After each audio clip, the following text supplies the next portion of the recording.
Are you alright, dude? Yeah, I'm sorry. It's all my bad. All my fault. Unlucky, sorry. Stupid for me. What started as one of the most thrilling teammate battles of the season ended with a bang. Literally. 2 McLarens, 1 straight, 0 room for error. In the closing laps of the Canadian Grand Prix, Lando Norris went all in. But in Formula One, even the smallest misjudgment can bite hard. And this one brought consequences. But here's the twist. Even after the crash, when everyone thought the case was closed, the stewards had one more card to play. Let's walk through exactly what happened, what the FIA found, and why Norris is now walking away from Montreal with more than just a DNF on the board. We're deep into lap 67 in Montreal. The race is winding down, the frontrunners are spread out, and the fight for fourth is boiling over.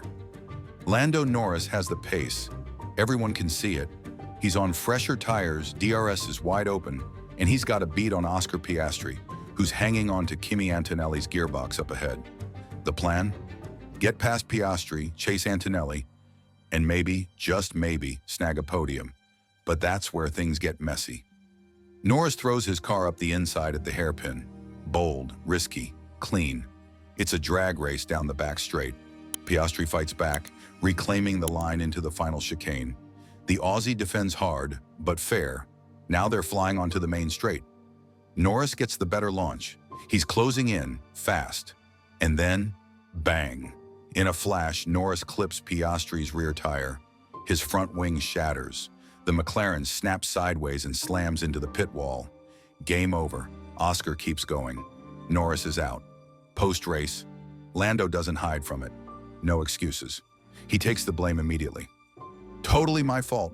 That one's on me, he tells media, even before Piastri can walk over. No hard feelings between the teammates. No shouting, no drama. But while it looked like everything was resolved, the FIA had other ideas. Fast forward to a few hours later. The paddock's quieting down. Headlines are forming. But then comes the surprise. Both McLaren drivers summoned to the stewards. Yep, the FIA wanted a second look. Not at the crash from a team drama angle, but from a rules perspective. Specifically, Norris was under investigation for causing a collision, which falls under Appendix L of the International Sporting Code. In other words, even if everyone's cool with it, the FIA might not be. So what did they find? Well, after reviewing onboard footage, telemetry, and talking to both drivers, the stewards decided Norris was 100% at fault. They ruled he tried to move into a space that just wasn't there and caused an avoidable incident. And here's the kicker. Even though Norris was already out of the race, they handed him a 5-second time penalty. Now, since he'd already completed more than 90% of the race distance, Norris was still classified in 18th.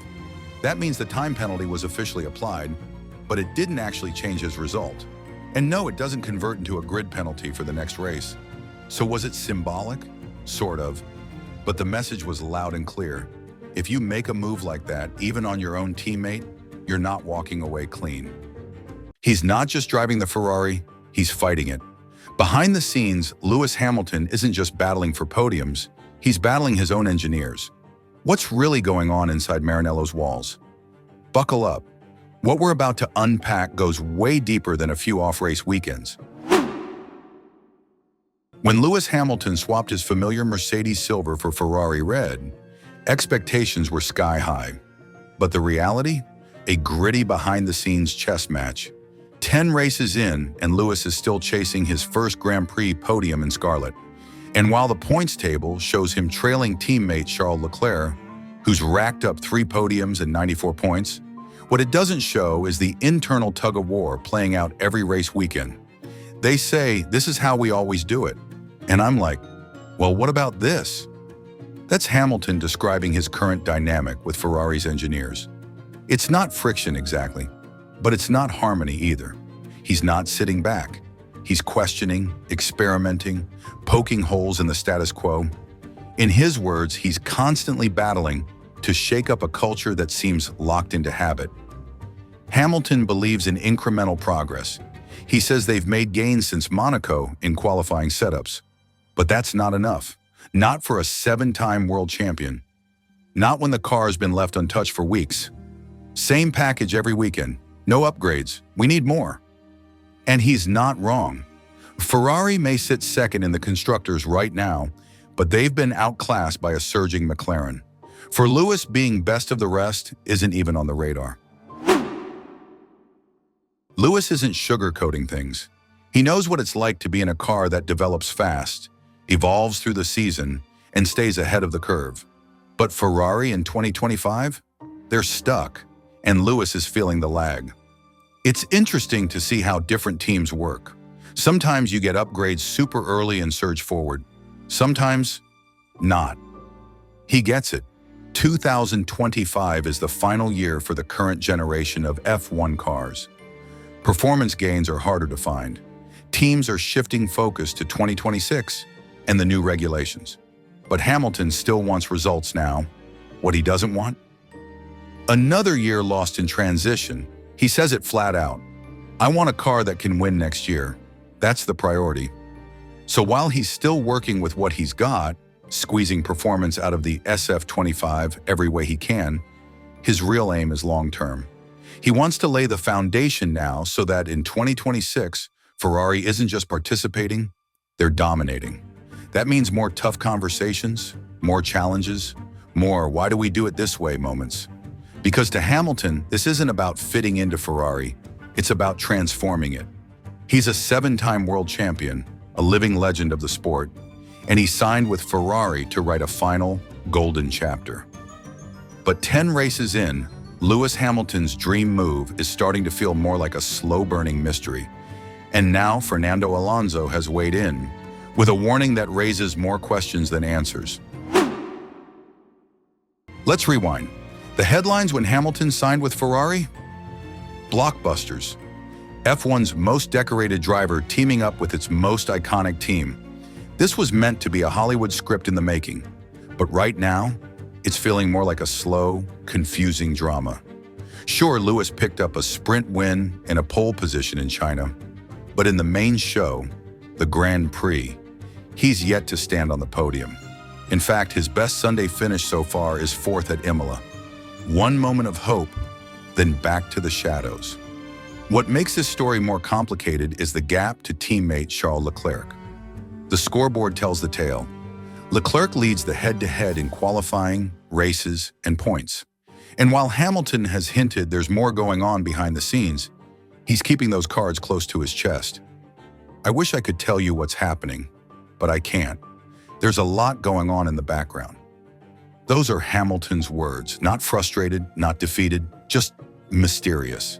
And that's what sparked Alonso's interest. Fernando Alonso knows Ferrari. He's been through their walls, fought for championships in red, and walked away without the trophy.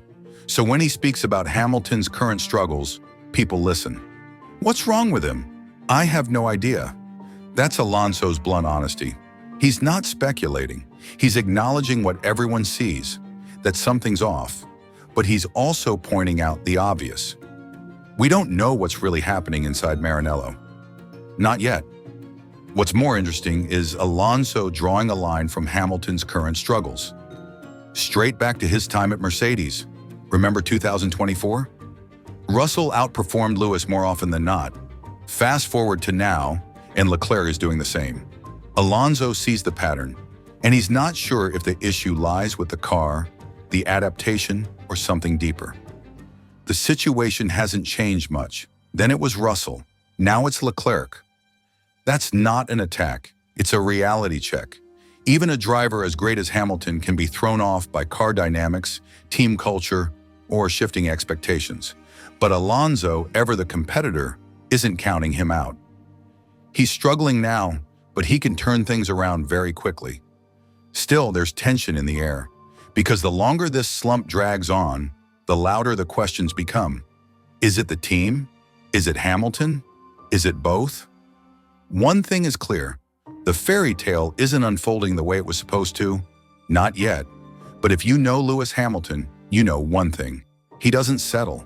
So the only real question is, when does the comeback begin? Stay locked in. This story is far from over.